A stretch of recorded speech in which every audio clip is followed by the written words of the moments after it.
Bismillahirrahmanirrahim. Esselamu aleyküm ve rahmetullah. Allah ibadet itaatlerinizi kabul etsin. Bu gece ikinci Qədir gecesi hem de Emirül-Müminin Aleyhisselam'ın şehadetidir. Allah Teala hem Qədir gecesinin fezilətini bizlere nasip etsin hem de bizi Emirül-Müminin Aleyhisselam'ın həqiqi tərəfdarlarından qərar versin inşallah. Bu gecede değerli, əziz ustadlar bizlə birgədir inşallah. Onların gözəl mövzələrindən, sözlərindən faydalanarıq. Selamun aleyküm. Aleyküm salam. Allah acır versin. Allah acır versin. Allah kabul eləsin inşallah. Allah günahlarımızı bağışlasın inşallah. Seyyid selamun aleyküm. Selamun aleyküm. Salamlayıram ustadı da, sizi de, tamaşaçıları da, həmkarlarınızı da. Çok sağ olun. Həzrət Əleyhisselam barəsində yazılmış bir şeir, neçə illərdir biz onu işitirik ki, Həzrət Əmirül-Müminin bir-birinə əks olan, zidd olan xüsusiyyətləri özündə birləşdirir. Camiul Əzdad. Səfiyyəddin Hillinin şeiridir. Onda da qeyd etmişəm. Cümiyyət fi sifadikəl əzdad. Ya Emirül-Müminin, sənin sifətlərində, sənin xüsusiyyətlərində bir-birinə zidd olan şeylər yığışıb cəmdir. Fəlihaza əzzət ləkəl əndad, zahidun, hakimun, halimun şuca, nasikun, fatikun, fəqirun cavad. Bir-birinə zidd olan xüsusiyyətlər səndə birləşib, ona görə səni tanımaq çox da asan iş deyil, çox çətindir. Bir tərəfdən zahidsən, bir tərəfdən hakimsən. Zahid axı tərki dünyadır. Amma sən zahid ola-ola oturmuşsan, dünya idarə edirsən, hakimsən. Halimun, bir tərəfdən həlimsən, yola verənsən, yumuşaq davranırsan, amma şuca. Kərrarun qeyrə fərrar. Və həm də şücaətlisən. Nasikun, abidsən. Abidlər bir güşənişin olarlar. Abidsən, ama fatikun, qılınc vurursan döyüşlərdə. Fəqirun, fəqirsən, ama cavadın, səxavətlisən. Bunlar bir-birinə zidd olan şeylər. Hamısı bunları özündə birləşdirmişsən yani. Mütərzəm tərinin belə bir açıqlaması var. Deyir ki, bunu Seyyid Rəzid Nəhcül Ağanın müqəddiməsində qeyd edir. O deyir ki, mən deyir, həmişə dostlarla görüşəndə onları deyir, bu Həzrət Əlinin xüsusiyyəti ilə təəccübləndirirəm. Deyirəm ki, Əmirül-Müminin Əleyhisselamın sözlərinə diqqət eləyəndə, Nəhcül Ağaya diqqət eləyəndə, hər dəfə oxuyanda insan fərqli-fərqli aləmlərə səyahət etmiş olur. Gah abidlərin aləminə, dünyasına səyahət etmiş olursan. Görürsən ki, bir abiddir, danışır, Həzrət Əlinin bir xütbəsini məsələn oxuyursan. Sonra çevirirsən vərəqi, məsələn, görürsən ki, bir şücaətlidir, igiddir, zabitlər kimi, əskərlər kimi danışır, sanki o aləmə səyahət edirsən. Sanki elm aləminə, fiqh aləminə, hədis aləminə hamısını sayır, amma deyir, Əli bütün bu aləmlərin qəhrəmanı. Bu artıq hər kəsə yəni, müyəssər deyil və hər kəsin işi deyil ki, hər bir sahədə birinci olasan. Axı insan bir sahədə görsən ki, o sahənin mütəxəssisi ola bilir də. Amma bütün sahələrin mütəxəssisi bu artıq qeyri-mümkündür. Əmirül-Müminin belə bir şəxsiyyətidir. Hacı, istəyirəm elə sizi bu vaxtda dinləyim. Sonra da inşallah seyirlik fikirlərini. Bismillahirrahmanirrahim və bihi nəstəin. İnnehu xeyru nasirin və muhin. Allah Teala'nın salavat salamı olsun Peyğəmbərinə, əhl-i beytinə və müminlərə inşallah. Allah Teala bizi bu Qədir gecənin əməllərinə tövfiqimizi çoxaltsın, günahlarımızı bağışlasın və bu şəhadət gecəsində Allah Teala bizi Əleyhisselamın həqiqi dostlarından qərar versin. Mən də acı bir şeir dünənləri dedim. Deyərcəm bir Əleyhisselam barəsində inşallah bir gün onu oxuyaram. Və o dediyiniz mövzularda həqiqətən Əleyhisselam Camiül Əzdaddır.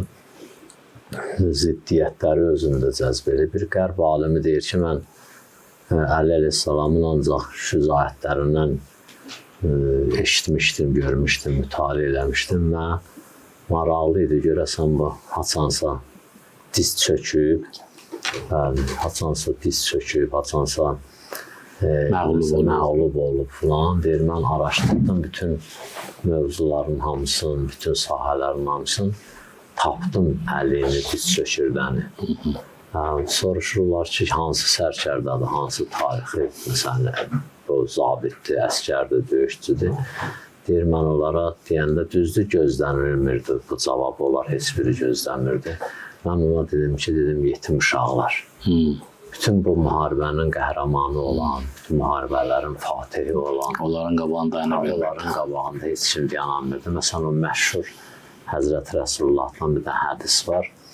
Xeybər müharibəsi barəsində ki, siz bilirsiniz də, Həzrət deyir, لَعَتِيَنَّ الرَّایَةَ غَدًا رَزُلًا يُحِبُّ اللّٰهَ وَرَسُولَهُ وَيُحِبُّهُ اللّٰهُ وَرَسُولُهُ. Sabah mən bu bayrağı verəcəm bir dənə kişiyə ki, Allah sevir və Peyğəmbəri sevir. Və Allah da onu sevir, Peyğəmbər də onu sevir. Kərrarun qeyru fərrarin. Daim hücum eləyəndir. Heç vaxtda geri çəkilməyir. Kərrarında, Heydəri Kərrar ona görə deyirlər də, hücum eləyən şir. Albadan hücum eləyən. Ardıcı özdə dayanmadan hücum eləyən. Qeyri fərrarin. Heç vaxtda nədir? Qaçmayıb. Sən bir dəfə bir yerdə mənə rast gəldi, deyir, Əli əleyhissalam deyir ki, heç vaxt mən bərk qaçan at minmək arzusunda olmamışam. Düzdür, indi o düldülün barəsində danışırlar söz deyir, amma mən heç vaxt bərk qaçan. Bu biri söz daha güclü sözdür, sizin dediyiniz. Bu ikinci. Soruşurlar ki, niyə? Deyir, çünki mən heç vaxt düşməni qovmamışam, nə də düşmənin qabağından qaçmamışam. Bərk qaçan atda bu iki şeydən ötürü lazım olan. Ehtiyacım yoxdur mən. Ya qovmaqdan ötürüdür, ya da qaçmaqdan ötürü mənim də ehtiyacım yoxdur. Mən heç vaxt nə döyüşdən qaçmamışam, nə döyüşdən qaçanı qovmamışam, düşməni qovmamışam. Deyir, o bayrağı verəcəm ona ki, kərrarun qeyri fərrarun. Hücum eləyəndir, heç vaxtda qaçan deyir. Yəftəhullahu əlayyədir. Allah Teala onun əli ilə eləyəcək, fəth eləyəcək bu düşmən qalasını. Bu adam deyir ki, bax bu cürə bir şəxs ki, məsələn də biz bir dənə durub Xeybərdən danışsaq, o görə günlərlə danışaq da, başqa mövzularda və döyüşlərdə maraqlı idi mənə. Ona görə araşdırdım. Burada oturanlar da gözləyir ki, Həzrət Əlinin məğlub edən kim olacaq? Yəni, mövzu burada belədir, kim diz çöktürüb? Deyirə, baxdım, gördüm ki, onu bir dəstə diz çöktürə bilir, o da ancaq yetimlərdir. Baxdım, gördüm, nə qədər burada ziddiyyətlər var bu zahiri baxımdan. İnsan bu boyda, məsələn, qalalar fəth edir, düşmənlər yıxır və bu dərəcədə, məsələn, çətin yerlərdən keçir, heç yerdə qaçmır, heç yerdə çəkinmir. Hətta dəfələrlə olub üzünə gələn düşməni ötürüb arxasına, qaldırıb qılıncı vurmağa, keçib üstündən gedib, o düşmən üzə gələndə axı onu ötürməzlər. Amma deyir, Həzrət Əli əleyhissalam onu da ötürərdi, bəzisini ötürərdi. Baxardı, onun bir Allah Əkbər iyi qoxusu gələndə ondan, vurmazdı, onu ötürərdi, özə keçərdi. Bunun arxadır, bu qabağa gedir, keçir arxa tərəfinə. Yəni, arxadan vura bilərdi bunu. Amma ona da, məsələn, ehtiyat eləmir. Onun da planın cızıb özündə. Onun da yolunu bilib ki, birdən qayıtsam, məsələn, mən buna necə cavab verərəm, necə olar. O cürə, yəni, insanı, məsələn, biz deyirik ki, Əli əleyhissalamı dünənləri Əhya gecəsində, Qədr gecəsində, məsciddə, namazda, səcdə halında başına zərbə vurdular. Yaxşı. Məsələn, heç indiyə qədər soruşmayıblar. Məndən ki, soruşmayıblar. Bilmirəm, sizdən soruşublar ya soruşmayıblar. Niyə məhz orada, Allahın evində, məsciddə, Qədr gecəsində, özə rükû halında da yox, səcdə halında. Niyə orada vurublar onu? Məndən ki, soruşan olmayıb bu illər boyu. Heç yanımda da kimsə kimdənsə soruşub, onu da eşitməmişəm. Amma bir dənə nəticəyə gəlmək olur ki, ondan başqa hansı yerdə Həzrət Əliyə kimsə cəsarət eləyib əl qaldıra bilər. ondan başqa hansı yerdə əlinin başına bir adamın əli çata bilərdi.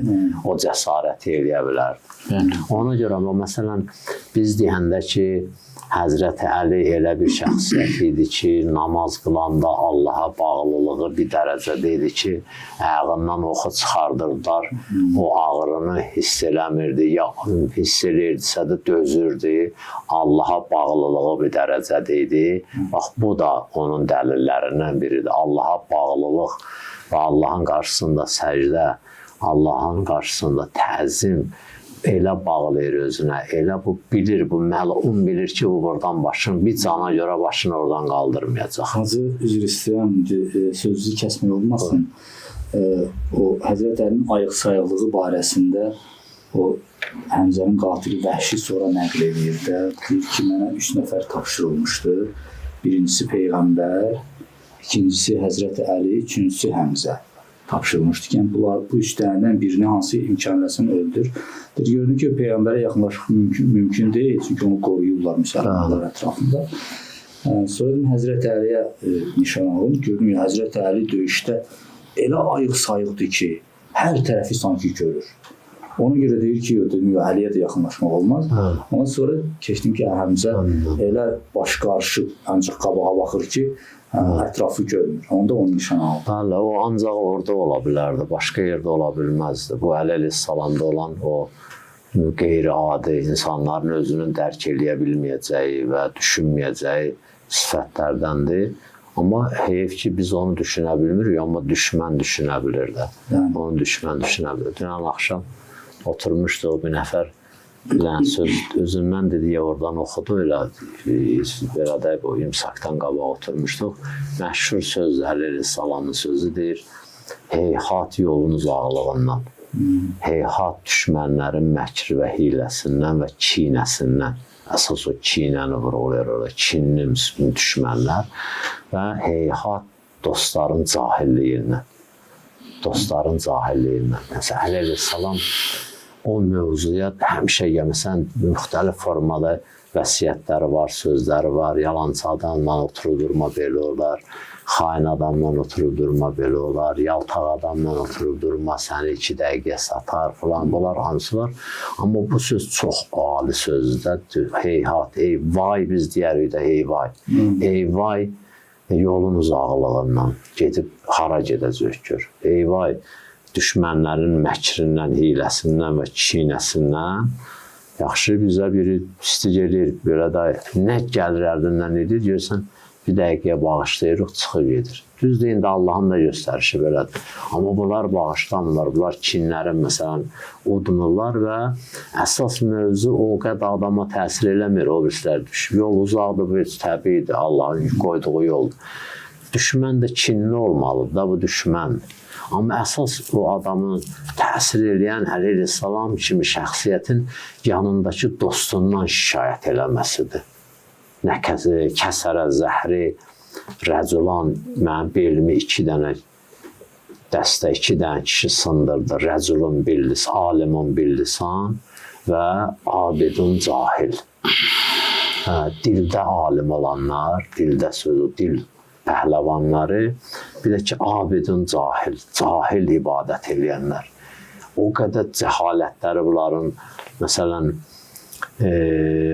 dərin idi, ondan sonra köklü idi, təməlli idi. Maviyəni də tanıyırdılar, Əmrası da tanıyırdılar. Hələ Maviyəni qoyaq qırağa. Bilirdilər bunlar ki, Siffin döyüşündə döyüşü idarə eləyən, meydanı idarə eləyən Əmrasdır. Əmrasın vücudundan da xəbərdar idilər. Əmras həmin adam idi ki, Cəfər Təyyar neçə nəfərlə ki, məcbur oldular, hicrət elədilər, Həbəşistana getsinlər. Əmras həmin adam idi ki, getmişdi Həbəşistanın kralı ilə dost idi. O hicri mühacirləri qaytarıb gətirsinlər, edam eləsinlər, öldürsünlər. Həmin adam idi. Əmras bir gün gəlib İslam qoşununun bir cəbhədə başçısı olmuşdu, müşaviri olmuşdu. Bax, bunlar onu bilə-bilə, məsələn, Əmrasın da, hiləsin də, xilqətin də, dünyaya, indi mən burada bəzi sözlü demək istəmirəm, dünyaya gəlməsin də, ondan o zadəliyin də bilirdilər nədir. Onunla belə 20 min nəfər birdən-birə həmin o alınları mühürdən mazol olmuş insanlar döndü Həzrət Əliyə. Dedilər ki, sən döyüşü dayandı. Qılıncın söykədilər, qılıncların söykədilər Həzrət Əli əleyhissalam sinəsinə ki, döyüşü dayandırmasın. Niyə? Əmras bir dənə hiylə işlədi. Ona görə Həzrət deyir ki, ey vay yolun uzaqlığından, ey vay düşmənin çiynəsindən, ey vay dostların cahilliyindən. Cahil dost. İnsanın dostu ətrafındakı adamlar. Ona görə Həzrət həmin o cahil dostlara üzün tutur. Nəhsül Bəlağada səhv eləmirəmsə 71-ci xütbədədir. Deyirsiniz, o hamilə qadınlara bənzəyirsiniz ki, bütün hamiləlik dövrü hamısı çox normal keçdi. Doğanda ölü doğdu. Siz onlara bənzəyirsiniz. Nəticəyə gələndə ölü nəticə aldı. Yəni Malikəşlər çatırdı Muaviyyənin çadırına, döyüş bitirdi. Bitirdi, hər şey bitirdi. Bəli. Çünki belə də baxanda o Əntə Munzir vəli qolunun hat ki var ayə deyir.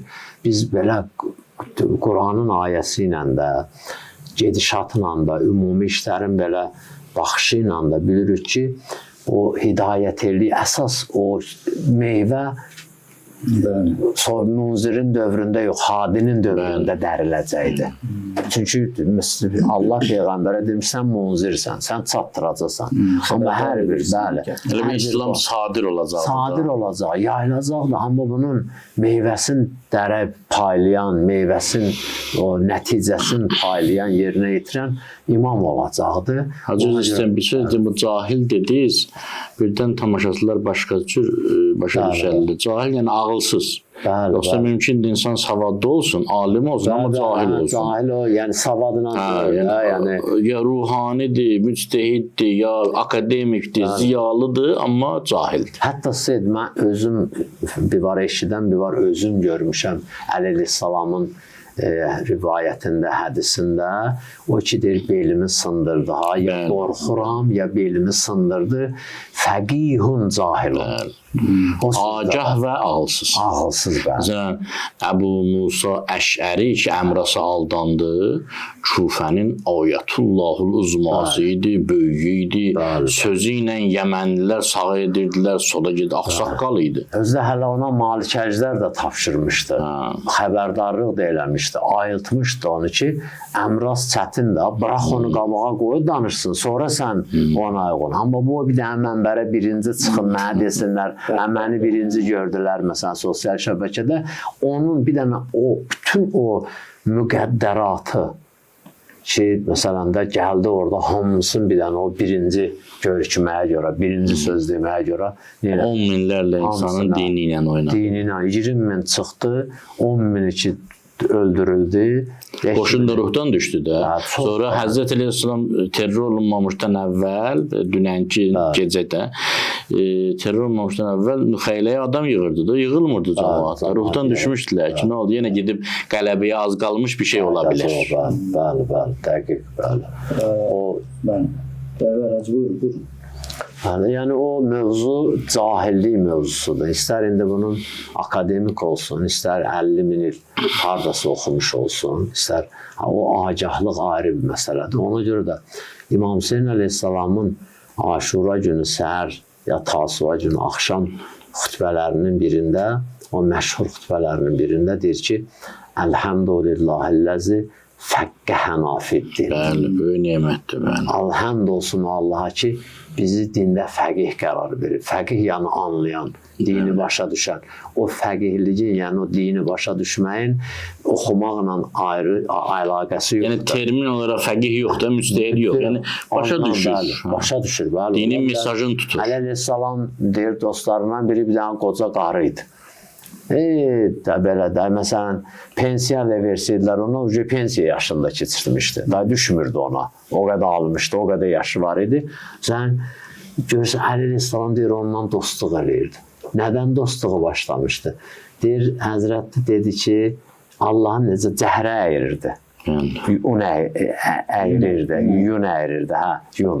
Cəhrə ilə belə işlədirdi. Cəhrəni əleyhissalam dedi ki, Allahı mənə subut edə bilərsən, əlin çəkdi Cəhrədən. Dedi, yandı, dedi, dedi, bax, Allah belədir. Əlin çəksə kainat və bu cürə dayanar. Ona sən bu özü-özlüyündə bir dənə yaşlı qadın gördü ki, bir dənə qoyunun yunudur, Cəhrədir, ondan başqa. Amma görürsünüz, dində agahlığı necə idi, nə dərəcədə idi, necə başa düşürdü. Sən Ümmü Vəhəb idi də Kərbəlada. Nədir Vəhəbin anası? Nə deyir? Cəmaat uşağına görə gözünün yaşını tökür. 2 aydır müsəlman olmuşdular. 2 aydır müsəlman olmuşdu. Hətta gətirirlər oğlunun başını yandırmaqdan ötürü, belə əzab verməkdən ötürü. Atırlar ayağının altına, götürür uşağının başını, atır düşmənin ayağının altına, deyir biz verdiyimiz qurbanın hətta başını da götürmək. Ondan əvvəl də bir dənə şükür, Hacı. Vəhəb gedir, qolu kəsilir. Qolu kəsilir, qayıdır anasının yanına ki, anacan, razı qalırsan mənim döyüşümdən, deyir, hələ sağsan. Hələ sağsan, hələ yox. Hələ sağsan, bəli. Yəni, bu dini başa düşməkdir. Bunlar Əli əleyhissalamın yanında. Hacı, özürsən, bu özü də, bu elə bir Allah Teala'nın bir ilhamı deyə, biz bu 2-ci 44 günlük müharibədən sonra şəhid ailələrinə baş çəkəndə, həmin ruhun indi özü boyda başqa formasını biz valideynlərdə görürdük. Məsələn, mənim yadıma bu yaxınlarda Seyid Rəşad var, Allah rəhmət eləsin, şəhid Qarabağ şəhidlərindəndir. Allah məqamını alır. Tərxisinə 2-3 gün qalmış, döyüş başladı 2020-ci ildə. Ulan ailəsindən görür ki, atası bir söz dedi. Dedi ki, mən hələ də anlamıram ki, Seyid Rəşadın cənazəsini gətirəndə mən elə bil ki, içəridən bir qüvvə qoymadı ağlama. Dedim, Allah mübarək eləsin. Şəhadəsini Allah mübarək eləsin. Bu ruhu elə bir şəhidlik qapısı açılır, Allah verir. Möcüzəvi bir şeydir. Ümumiyyətlə, dünənləri Seyid o danışırdı o Yasir Ağagün Hacı ilə. Mövzumuz bu idi ki, o Hüvəl Fəttahül Əlim var idi, qabaq dərs oxumağa başlayanda dedi, kim başlasa elm oxumağa, Quran oxumağa, Hüvəl Fəttahül Əlim deyəndə 7 nəslinin günahı bağışlanır. Mən bir dənə Hüvəl Fəttahül Əlim deməklə 7 nəslimin günahı bağışlanırsa, Seyid indi bir nəfər şəhid olanda gör onun canı ilə bəli, bir xalqın imanı qoyur. Hətta nə qədər təsir edirdi. Yəni, bu 10 milyonluq bir dənə xalqdır, cəmi 3000 şəhid idi. Gör o 3000 şəhid 10 milyonun daxilini necə qaldı, qaytarmışdı özünə, əslinə, fitrətin. Bu təbii təsirdir. Üzrə, başqa bir şey de deyim sizə. İndi yeri gəlib şəhadət gecəsində Həzrət Əleyhisselamın. Deməli, biz oxuyuruq ki, Həzrət Rübab salamullah bir il yas saxladı. Bir ildən sonra rəhmətə getdi. Zeynəb-i Kubra salamullah bir ildən sonra. Yəni, bunların İmam Zeynəb Aleyhisselam illərlə yas saxladı. Adam deyir ki, insan belə yaşaya bilər. Bizim şəhid ailələrinə baş vurun, əsas olmasın dindar. İnanırsınız ki, oğulları ilə yaşayırlar. Şok deyə yaşayırlar, toya da gedirlər, yasa da yeyirlər, içirlər, gülürlər. Şəhidin otağı var. Geyimləri, təsbihi, möhürü, nə bilim, su qabı, geyimi, yəni elə şeylər ki, məsələn, bu talım deyir ki, bu köynəyi filan gün geymişdi, hamısını əzbər bilir, şəkilləri, albomu. Adam fikirləşir ki, o qabaqlar təkiyə qurardılar evdə. Hərəsinin evində bir şəhid təkiyyəsi var və onunla yaşayırlar. Çox qəribədir, elə bir evladları diridir. Şəhid diridirin elə bir dünyaya yansımış halı o ailələrdə var. Allah rəhmət eləsin. Həmin o mövzumuz ki, Əli əleyhissalamın cahillərdən şikayət eləməsi, ona görə də Ümmü Vəhəbdən danışdıq, bu yadıma düşdü Seyid. Məşhur bir söz İmam Hüseyin əleyhissalamdan var, siz də bilirsiniz onu.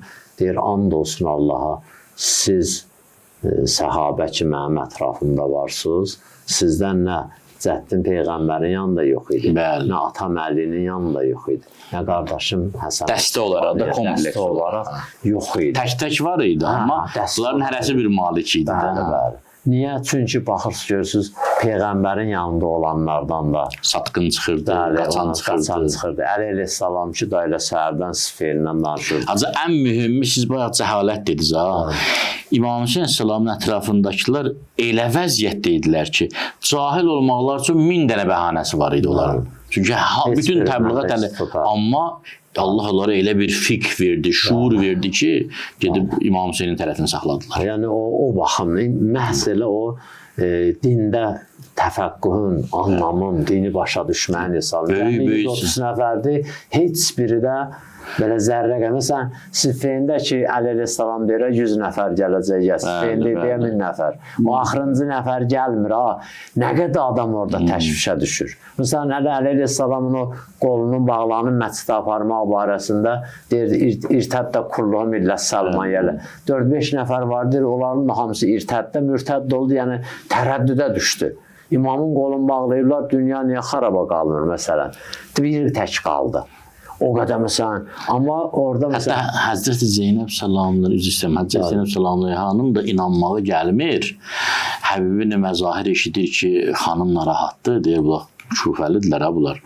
Qardaşım, atam Əli əleyhissalama, qardaşım İmam Hüseyin əleyhissalam vəfa eləməyiblər. Həbib çağırır bütün oradakiları, deyir, Bəni Haşim gəlməsin. Bəni Haşim çəkilsin, səhabə gəlsin, deyir ki, gedək, beyətimizi təzəliyə aşırı axşamı. Əmir əl-Möminin qızı narahatdır. Yəni o da narahat idi ki, görəsən doğrudan bunlar nə edəcəklər sabah? Yəni tamam çıxış yolu kəsilib, bir dənə ölmə yolu var, vəssalam. Yəni o özü də, Həbibin o işi özü də o cahillikdən uzaq olmaqdır. Fiqhdir də, fəqihlik budur. Odur ki, məsələn, o işin içərisində, məsələn, uzaq başı deyəsən, əşq və fikirləşsin də sabah, onsuz 5-6 saatdan sonra görəcək ki, biz getmədik. Yəni o hara, Həbibin işi hara, Siffeyindəkilərin işi hara. Ona görə Əli əleyhissalam, İmam Həsən əleyhissalam, İmam Hüseyin əleyhissalam onu deyir. Çox gözəlcə təşəkkür edirik. Seyid, bu mövzu ki, Aşıq Həzrət əleyhissalamın şəxsiyyətinin hər tərəfli. Bəli, siddiyyətli olmaz. Mən orada istəyərdim biraz psixoloji məqamlara diqqət yetirib, diqqəti cəlb edim. İndi sual doğa bilər beyinlərdə ki, indi Hacı izah elədi geniş şəkildə. Bu izahdan sonra sual doğa bilər ki, ümumiyyətlə insan nə olar ki, döyüşçü olsun və mərhəmətli olsun, zahid olsun və var dövləti bölən hakim olsun. Nə problem var? Problem budur ki, Əli əleyhissalam kimi şəxslər müstəsna şəxslərdir. Qalan şəxslər, əksəriyyət, mütləq əksəriyyət belədir. Həyatlarını özləri idarə etmirlər. Biraz bunu elə bir ki, yeni texnologiya dilində desək, əksəriyyət özlərini avtopilotla idarə edirlər. Amma övliyalar Əli əleyhissalam kimi insanlar mexaniki idarə edirlər. Hər şeyi. Yəni, bir nəfər tutalım döyüşçüdür. Heç görmürsünüz ki, bir nəfər generaldan, daim döyüşdə olan bir insandan kimsə, məsələn, böyük ölkə başları filanlar siyasi məsləhət alsınlar? Yox. Niyə? Heç gözləmirdi onu. O döyüşçüdür. Onun işi meydandadır. Diplomatiya ona aid deyil. Ya bir döyüşçünün, məsələn, görsən, hansı ölkədə köhnə döyüşçülərdən biri hakimiyyətə gəlirsə, hamı deyir ki, bu müharibədən olacaq. Bu döyüşçüdür. Ya məsələn, bir nəfər iqtisadçı gəlirsə hakimiyyətə deyirlər ki, bu ölkənin iqtisadiyyatın qabağı aparacaq, öz sahəsidir. Bir müəllim gəlirsə hakimiyyətə deyirlər, bu məsələn, mədəni maarif işlərinə baxın. Əli əleyhissalam bunların heç birini nəzərə alan şəxsidir. Əli əleyhissalam məsləhəti nəzərə alırdı. Məsləhəti. Həmin döyüşçü olan Əli əleyhissalam ki, hamı deyirdi ki, vəssalam da bu girdi meydana 25 il sakit fəhləliyini elədi. Mərhum Məhəmməd Təqi Cəfəri dedi, elə gördü ki, mənim hakimiyyətli işim yoxdur. Dedi ki, ay oğlu, beli gətir bura. Düşdü xurma əkməyə, quyu qazmağa, əkin biçin sahələr. Ancaq işi gücü bu idi. Nə qədər? Bir əsrin 1/4 qədər. Yəni biz ki, ağız dolusu Əli deyirik, bu Əlinin ömrünün 1/4 susqunluqda keçib. 4 il 9 ayın nəticəsində biz Əlini tanıyırıq. Əvvəlki Peyğəmbərin dövrü idi, susmuşdu, Peyğəmbər danışır. Sonra danışmaq istədi, Dedilər sən sus. 25 il susdu. 4 il 9 ay danışıb. Döyüşə-döyüşə danışıb. Danışa-danışa döyüşüb. Və necə döyüşüb? Həmin o Siffin döyüşünü ki, Hacı dedi, orada bir gecə vardı, Leylətül Hərir. Ki, əksər rəvayətlərə əsasən 2 ya 3 gün döyüş dayanmadı. 3 sutka. Namazı da növbə ilə xof namazı qılırdılar. Yəni yazırlar o qədər döyüşmüşdülər ki, bədənlərində taqət qalmırdı. Qəzəblə, hisslə bir-birlərinə baxırdılar. O dərəcədə. Və Əli əleyhissalam da hər dəfə bir nəfəri qətlə yetirəndə, bir zalımı öldürüb cəhənnəmə yollayanda bir Allah Ekber deyirdi. Və Allah Ekberlərini də 3 yerə bölmüşdü eşidənlər. Zəif Allah Ekber olurdu, orta Allah Ekber olurdu, güclü Allah Ekber. 3 növ təkbir deyirdi. Bilinirdi ki, kimi necə vurdu. Əli əleyhissalamdan 500 təkbir səsi eşitdilər həmin günlərdə, həmin o Leylətül Hərirdə, bu qızğın döyüş günündə. Və həmin Əli əleyhissalam sabah görür ki, döyüşün məsləhəti budur ki, malikəşlər geri qayıtsın. Həmin Əli görür ki, mən burada biraz hökm eləsəm, biraz siyasət işlətsəm, Əbu Musa əşkərini kənara qoysam, Əmrasa qarşı bir dənə Abdullah ibn Abbası göndərmək istəyirdi, biraz təzyiq göstərsəm, bunların başını qatsam, buradan İbn Abbas geçsə işi görsə, həll olar. Amma xalqın azad seçimi söhbətinə gələndə, ümmətin azad seçimi, bunlar öz yollarını seçməlidirlər, özləri bilərlər. Məsləhətimi verirəm, bacardığımı eləyirəm. İstəmirlərsə, mən bunların əvəzinə qərar qəbul edib cənnəti seçməməliyəm. Bunlar özləri seçməlidirlər. Yəni, insan o la ikrahe fiddini burada başa düşür. Məlikələr bəla. Bəli, sən ancaq çatdırmazsın. Dində məcburiyyət yoxdur, yəni bu. Dində ikrah yoxdur, yəni bu. Sabah o xəvariz deyərdi ki, biz eləmədik ki, Əli bizi məcbur elədi. Ona görə tam öz seçimləri ilə, tam öz seçimlərlə seçməyə imkan verir. O döyüş hara? Döyüş nə deməkdir? Gözü qan tutmaq deməkdir. Amma Əlinin gözün qan tutmur. Döyüş agresiya deməkdir, qəzəb deməkdir. Əlinin üzünə sülaləsini söyüb təhqir eləyir. Düşmən öldürmür onu. Deyir ki, hərçənd ki, söyüşə görə mümini söyübsə, onu da öldürməyə artıq hökmü gəlir də.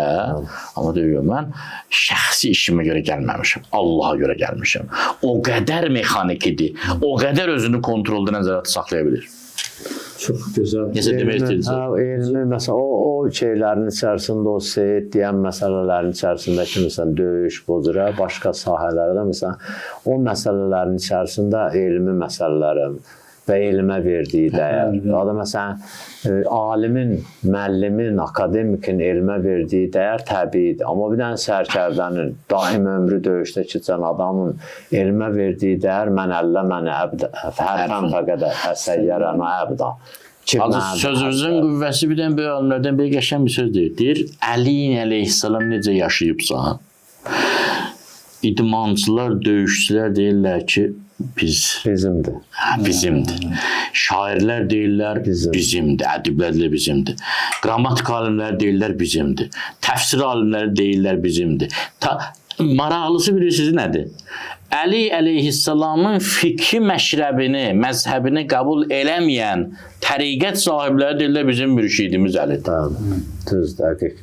Şairlər yığışır, söz qoyurlar ki, gəlin, məsələn, bir dənə şeir açağın, qafiyə açağın içərisində, məsələn, ayən hərfi olmasın. Deyirlər, o çox rahat daxil. Əli əleyhissalam gəlir, başlayır. Şeir deməyə əlifsiz. Ərəb dilində də əlif yoxdursa, deməli əlifba yoxdur.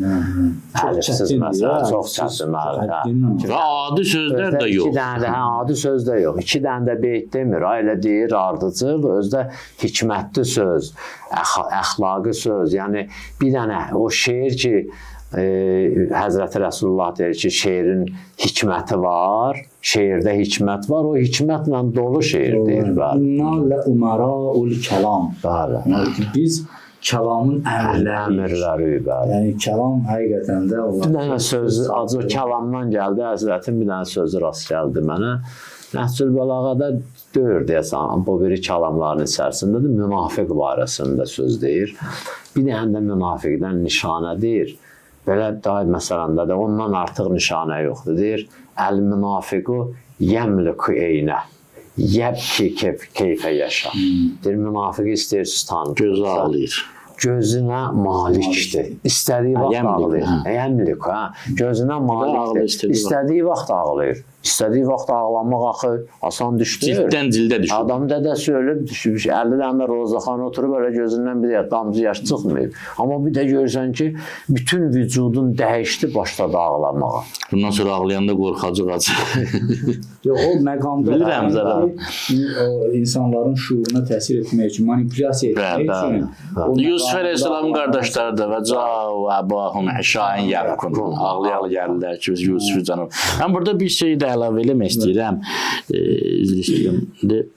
Bunlar danışdıq Əleyhisselam bu özəllikləridir də. O alimlərdə bir çox gözəl vurğulayırdı. Deyirdi ki, Əli Əleyhisselamın bir yeganə olduğu xasiyyətlər var. Şəriki yoxdur. Məsələn, ilk iman gətirəndir. O gətirib də daha qurtardı getdi. Daha bir daha başqası ilk ola bilməyəcək. İlk namaz qılandı. Nə bilim, Əleyhisselam Resulullah sallallahu aleyhi ve sellem kürəkəndir. Həzrət Fatimə salamının həyat yoldaşıdır. Başqa mümkün deyil ki bu. Və bir də buyurur ki, Əli əleyhisselamın, məsələn, Kəbədə ilk doğulur. Bir də var, Əli əleyhisselamın bəzi xasiyyətləri var. Başqaları ilə müştərəkdir, amma hamısından öndədir. Hamısından öndədir, liderdir. O xasiyyətlərdən biri də çox ağırlı da olsa, Əli əleyhisselam Allama Məhəmməd Təqi Cəfəri çox dayanır bu sözün üzərində. Deyir ki, insan fəlsəfəsini, insan psixologiyasını bilməyən insan bilməz Əli nələri bacardı. Deyir, bu kişidə bir dəfə görə acıq görürsünüz. Bir dəfə minbərdən düşür Əli əleyhisselam bir nəfər sahabələrin yanında. Əlini atır quma, ovucduyur. Deyir, Allaha and olsun, bu qumların sayı qədər mənə zülm elədilər. Amma bir dənə acıqlığın görürsünüz onun. Kim nə məsləhət istəyir? Harada məsləhət istəyir? Hansı xəlifə məsləhət istəyir? İslamın mənfəətini görən kimi elə bil ki, bu adamın heç bir acığı filanı yoxdur. Mən bir alimin izahını gördüm, çox dəhşətə gəldim. Deyir, bilirsiniz niyə Əli əleyhisselam Kufə gecələrində üz-gözünü də bağlayırdı, yemək aparırdı yoxsulların qapısına. Niyə istəmir tanısınlar? Bilirsiniz niyə? Çünki onların məsələn, eləsi var idi ki, adamı, atası, qardaşı Əli əleyhisselam döyüşlərində şəhid olmuşdu. Gecə gündüz əlini söyürdülər, lənətləyirdilər, Əliyazibillah. Tanısaydılar, yemək götürməzdilər. Nəhravandaşlardan var, tanısaydılar, yemək götürməzdilər. Üz-gözünü tanınmaz hala salırdı. Hətta bəziləri orada deyirdilər. Deyirlər, qardaş, Allah səni qorusun. Allah əlini nə bilim neynəsin ki, bizi ac-yalavad saxlayır. Atasız qorusun. Yəni, adam yaxşı adam olduğu üçün nə qədər məzlum olar. Ona görə də Əli əleyhisselama zərbə dəyəndə biz ağlayırıq ki, bu nəhənglikdə nemət əldən çıxdı. Amma Əli əleyhisselam xoşbəxt oldu. Bu qədər nankorun arasından çıxdı getdi. Və özü də dedi də İmam Həsən əleyhisselama dedi ki, Resulullah sallallahu aleyhi ve sellem yuxuda gördüm. Ağa deyə soruşdum ki, ata, nə danışdınız? Atam buyurdu ki, Resulullah'a dedim ki, ya Resulullah, ümməti mənə yordu. Deyir, buyurdu ki, ya Əli, nifrin elə onlara. Deyir, mən də nifrin elədim. İmam deyə soruşdum ki, ata, nə nifrin elədi? Dedim ki, məni bunlardan al, mənə bunlardan yaxşısını ver, bunlara məndən pisini verdi. Nə mənə də pisini, istədikləri pisi. Onlar istəmirlər belə yaxşı adam olsun bunların başının üstündə. Çox gözəl nöqtələrə toxunmaz həqiqətən. Biz Həzrəti Əlini tanımaq üçün mütləq onun bu xüsusiyyətlərinə diqqət etdirməliyik və bir də onun özünə məxsus deməyək də, yəni bu peyğəmbərlərə və elə imamlar, Əhl-i Beytin özünə xas olan xüsusiyyətlərindən biri budur ki, onun insansevərliyi. Bayaq siz də danışdıq, Hazret danışdıq. İnsansevərliyi nə mənada? Məsələn, o Məsələn, bir insan günahkar ola bilər. Onun bu günahkar tərəfi bir tərəfə. Hətta cinayətkar ola bilər. Hətta qatil ola bilər. Onların hamısının bu xüsusiyyətləri qoyulub bir kənara. Həm də o bir insandır. Ona bir insan kimi rəftar edirdi. Yəni, məsələn, bizim bəzi qırmızı xəttlərimiz var da, kimsə onu keçsə, məsələn, kimsə bizim qətlə yetirsə, bizim əzizimizi, ya özümüzə zərbə vursa filan, dedi ki, vəssalam. Ona nə insan kimi baxırıq, nə elə bir kin küdrət bəsləyirik ki, o əlimizə versələr boğarıq bəlkə. İbn Mucəmmin barəsində deyir, mən ölsəm bir dənə qılın. Bəli, indi bu Həzrət Əlinin baxışına adam heyran qalır ki, yəni hətta bir insan cinayətkar da olsa, hətta qatil də olsa, yenə də onun insan müamiləsindən məhrum mən bir hədis eşitmişəm, bir tarixi söz, bunu da Məhəmməd Təqi Cəfəri rəhmətullah aleyh deyir, o Təbrizin fəxri Nəsr Ağa şərhçisi. Deyir ki, sənədin də deyir onun, indi mənim fikrimdən çıxıb, deyir ki, Əmir Əlbəmin Ağa buyurdu ki, İbn-i Mülcəm həyəcanlanmamalıdır ha. Həyəcan, qorxu keçirtməməlidir. Bu nə baxışdır, bu nə təfəkkür.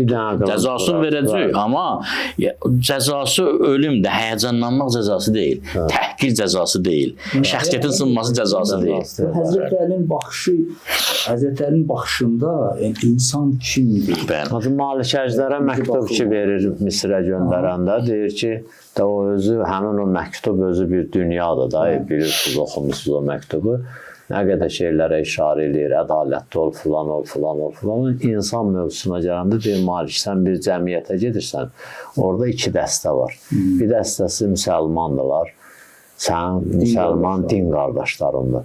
Amma nə vadə, o bir müsəlman olmayanlarla kobud rəftar eləyəsən, onlar da onlar da sənin şərik, Allahın yaradılışda bənzərləri. Yaradılışda yəni Allahda bir Allahın olmağında səndən şərikdirlər. Qan qardaş. Sən də qan qardaşdırlar. Doğru, sənin Allahın bəndəsidirlər onlar.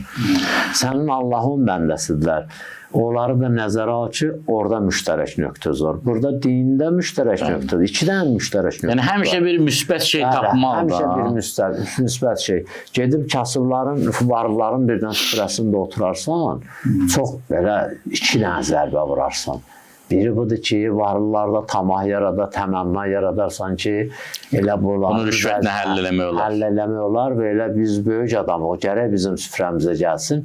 Bu yandan da fəqirlərdə, kasıblarda məyusuzluq yaradar, ümidsizlik yaradarsan ki, bu da getdi, oturdu onlarla məsələn. Hacı, mən bir şey də əlavə edeyim, o insansevərlik barəsində.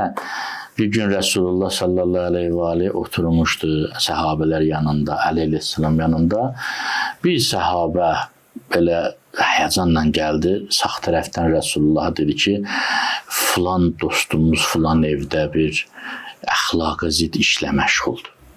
Rəsulullah fikir vermədi. Bu adam da fırranda, hərrəndi. Bəzi insanlar var axı, o istəyir ki, elə bir şey yaransın. O yandan gəldi ki, ya Rəsulullah filan kəs bəs belə. Rəsulullah fikir vermədi. Bir neçə dəfə axır gördü ki, alınmır.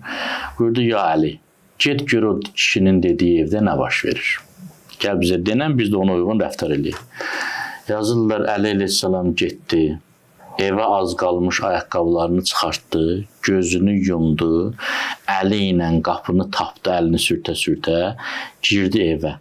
Evin bütün divarlarından tutatdı, fırlandı, gəldi, yenə qapıdan çıxdı, ayaqqabısını geydi, gözünü açdı, gəldi, dedi, ya Rəsulullah, mən o evdə heç kəsi görmədim. Bugün sosial şəbəkələrdə adam rüsva eləmək, adam biyabır eləmək, hörmətdən salmaq, şəxsiyyətin terror eləmək, bu qədər qırğın qiyamət, söyüş, təhqir, hamı elə bu hamını güdür ki, ay Allah bir şey olaydı, bir dənə belə sensasyon bir şey olaydı, ben bunu yazaydım deyirlər. Maşallah bu xəbəri sən çıxartdın, nə yaxşı adamsan sən. Əli əleyhissalamın bu işi ki, imam olmaq lazım deyil ki buna görə, adam olmaq lazım. İnsan olmaq. Günahkarlarla rəftarı, o Küfə məscidindən çıxanda deyir ki, namaz qılıb çıxırlar, bir ayaqqabısını giyən kimi demə əqrəb yürüb oturmuşmuş ayaqqabının içində. ayağın ayaqqabıya salan kimi sancdı bunu. Əqrəbin də sancmağı Allah rəğələsin. Görməmişik, Allah göstərməsin. Bəzi Geciksə ölümdür də. Bəzi adamların inşallah Allah dilinə müsəllət eləsin onu. Qışqırır bu, fəryad eləyir. Gəlir əleyhissalam çıxarır ayaqqabısın. O zəhərin bunu sıxa-sıxa deyir, təbəssümlə bilirsən bu niyə belə elədin, məsələn, niyə belə oldu, deyir, yox, deyir, sən namaza gələndə gördün, filan kəsin qeybətini eləyirlər, sən də heç nə demədin, müdafiə eləmədin, nə möminin abrını aparırlar, nə Allahın bəndəsinin abrını aparırlar, onun hesabına da əqrəb sənin ayağı sancır. Amma Seyid, mənə bir yerdə rast gəldi, vaxtımız tamam oldu bə. Deyim bir dənə bunu. Deyin, hacı. Bir yerdə rast gəldi, orada Əli əleyhissalamın əsəbləşməyini yazmışdılar.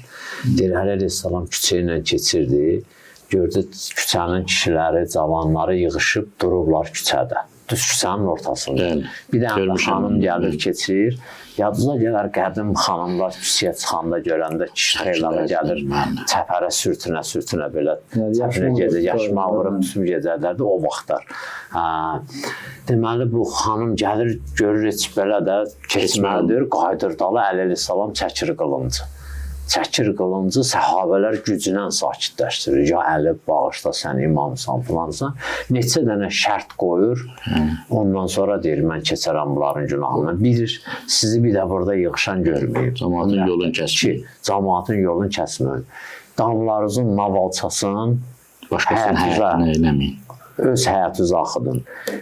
Ayağı yolunun ambarların Küçəyə axıtmayın. Yəni küçələrin cəmaatın 6 sot, 10 sot, 15 sot həyatı var. Gözü doymur. O anbarı da çıxardıb asfaltın ortasında tikib. Yaxşı. Onu küçələrinizə çıxartın. Bu 3 şərtlə sizi bağışlaram. Bakı şəhətlərində əvvəldən adət idi, qoymazdılar. Özləri də eləməzdilər. Pəncərə başqasının həyatını olsun. Bu həmin o şeylərdən götürür. Suyu, yağışsızın suyunu küçəyə buraxmayın. Ambarlarınızı küçəyə çıxartmayın, bir də sizi yığışıb burada görə. Onda deyir ki, Əli əleyhissalamın gücünə sakitləşdirirlər. Yəni o ictimai məsələ. Həqiqətən bu şəxsiyyəti öyrəndikcə insan mümkün deyil vurğun olmasın, aşıq olmasın Həzrəti Əli əleyhissalama. İbn Mülcəm onu zərbətləyəndən sonra Allah lənət eləsin. Allah aleyh. Tezi bir yer gəlmişim, bu gecənin zikirlərindən biri də budur da, Allah. Keçən dəfəki zikirlərdən də biri ki, Allahın mələn qətələtə əmirul müminin. Allah Əli əleyhissalamın qatindən lənət etsin də, yəni Azərbaycan dilində də deyə bilərlər. Bəziləri elə məsələn deyir ki, indi o vaxtı o işi görüb, cinayəti görüb, niyə əsrlər keçməsinə baxmayaraq, yəni əsrlər boyu təsiri var. Görürük ki, elə İbn Mülcəmlər yenə də yaşayırlar. Bu bir cərəyandır, yəni şəxs deyil. Təfəkkürdür ki, Allah o cür təfəkkürə lənət eləsin ki, faydalı insanları, ədalətli insanları terror eləyirlər, cəmiyyətə xeyir verən insanları. Lənə Allahu ümmətən əssəsət əsasa zülm və cəvr əleykum əhləl-beyt. Özdə tək İslam ümmətinə aid deyil, acı Həzrəti Nuhun zamanında da, Fironun da zamanında, Nəmrudun da zamanında o pis işlərin bünövrəsi Lutun zamanında qoyulubdu, o pis işin bünövrəsi gəlib, davam edir. Amma Əmirül Müminin həmin gecə buyurur ki, mənim içdiyimdən ona da içistirin. Mənim yediyimdən ona da yedistirin. Bir dənə də qılınc zərbəsi. Və o mənə bir zərbə vurub. Siz deməyin ki, Əmirül Müminin qətlə yetirilib. O tayfaya, bu tayfaya hücum eləməyin. O tayfaya hücum eləyəsiniz. Yəni onun nəslinə, ya ondan başqasına hücum eləyəsiniz, onun nəslindən yox. O bir nəfərə zərbə vurub. Siz də əgər qisas etmək istəsəniz, mən sağ qalsam özüm bilərəm nə eləyərəm.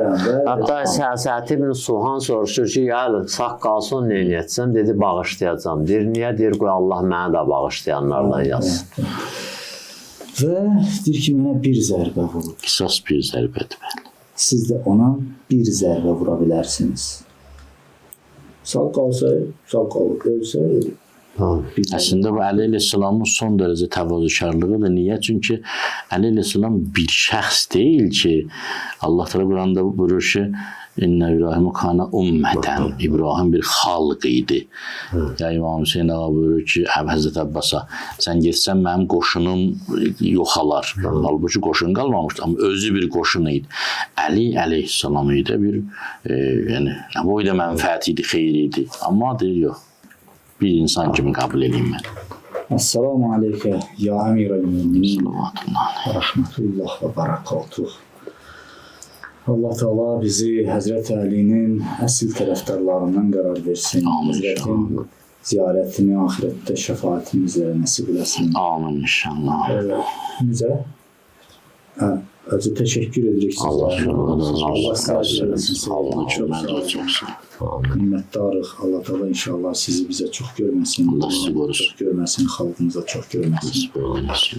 Allah'a emanet olun ve selamu aleyküm ve rahmetullah.